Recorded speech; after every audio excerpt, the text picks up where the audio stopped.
at Valley View, they have to do something called a senior project. I think it's a great project that they have to work on. I haven't physically done one myself, but I've watched 2 kids do it, and I know they've both learned from it a lot. Her project was to, she wanted to be a 2nd grade teacher. So she was mentoring with her old teacher from her elementary school. She was helping the 4th grade kids that weren't doing well in math, were failing math. We found out after she died that all those kids passed math that semester, most of them with A's. All the boys in that class, we found out, fought to sit at the table with S.A.R.A. because they all had a crush on her. And it's funny because now I go to the high school and talk, and kids will come up to me because they're like in 9th, 10th grade now, maybe 11th, and they will tell me, you know what, I was one of those boys, Miss Butters. I remember her. She had just registered at RCC to begin her schooling to be a teacher, to start in the fall. And she was working a lot. She was a good worker. You guys, workers like it when you, employers like it when you do what they ask you. You know, at home when mom says take out the trash, you might probably argue with her maybe. You go to work and the boss says take out the trash, and if you do it, they really like that, and she did. She took out the trash, then she swept the floor, and then she defrosted the ice cream machine, and just, okay, what do you want me to do next? The boss liked that. So what he did is he kept giving her more hours, which was great. Her bank account was growing, but she couldn't be with her friends. She loved to be with her friends. And we can remember she came up to us one night and she said that. I want to be with my friends. I don't want to work anymore. It's not fun.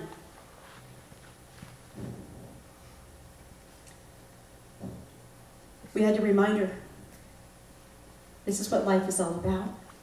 You have to work hard. She had a boyfriend. I don't know how many of you guys are in the middle of a relationship right now. Ever have been. I know you will be in many, many, many, many.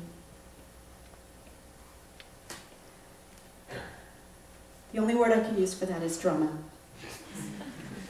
We had a lot of that in our house. Those are just a few of the things that I knew about. Perhaps something is going on with her that she wasn't talking about. She wasn't sharing. So I just remember I walked away from her that day and gave her a big hug. Reminded her I was here if she wanted to talk. That weekend, my husband and I had made plans to go away, to go camping with some friends, some family. Anybody here like to go camping? Good. For us, that was our mode of entertainment and family time together. S.A.R.A. went with us, I think first trip out, I think she was 6 weeks. And Scott was 2, I think. 2 weeks. And we haven't stopped since. She couldn't go that weekend because she had to work. Saturday night of that weekend is a night I will never ever forget. I was cooking dinner, talking with my sisters, catching up, laughing, when I saw my husband come in the door with his cell phone in his hand. And all he could do is say that he had some news for me about S.A.R.A. and that we needed to go somewhere quiet to talk about it. So we went together to his truck, and he began to tell me that he had just gotten off the phone with my neighbor, and he has to call the police back right now.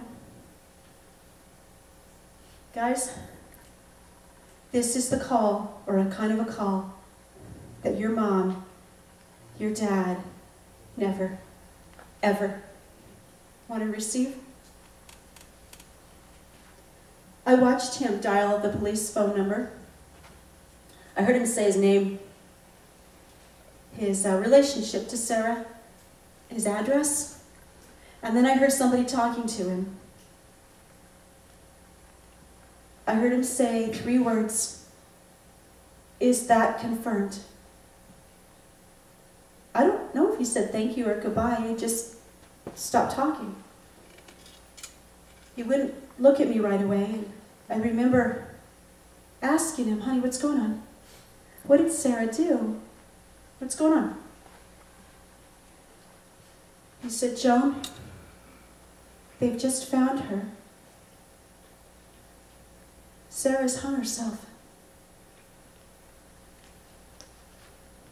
She's dead.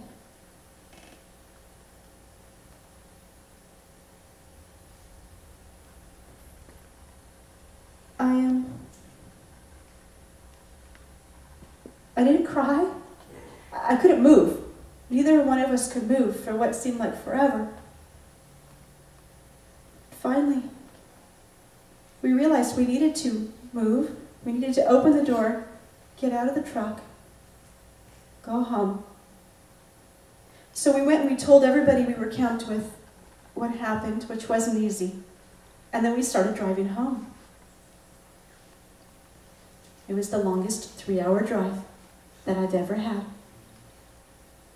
Maybe you've been in a drive like that, where you know that you've got a destination waiting for you.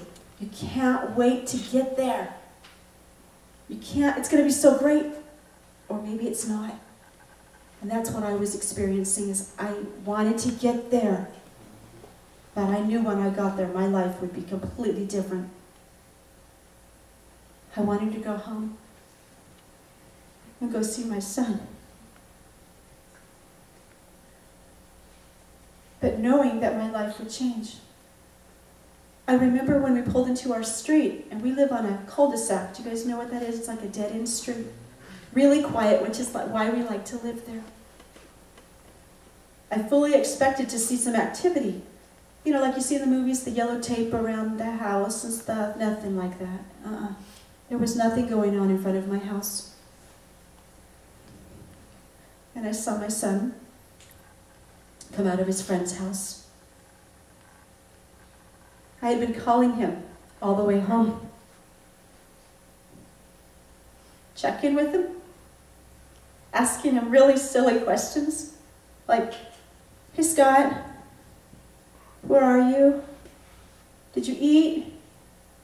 What are you doing? Over and over. And he'd have the same answers. I'm at Kyle's. We had Taco Bell. We're playing Monopoly, Mom. I'm really okay, Mom. I knew that he couldn't be okay.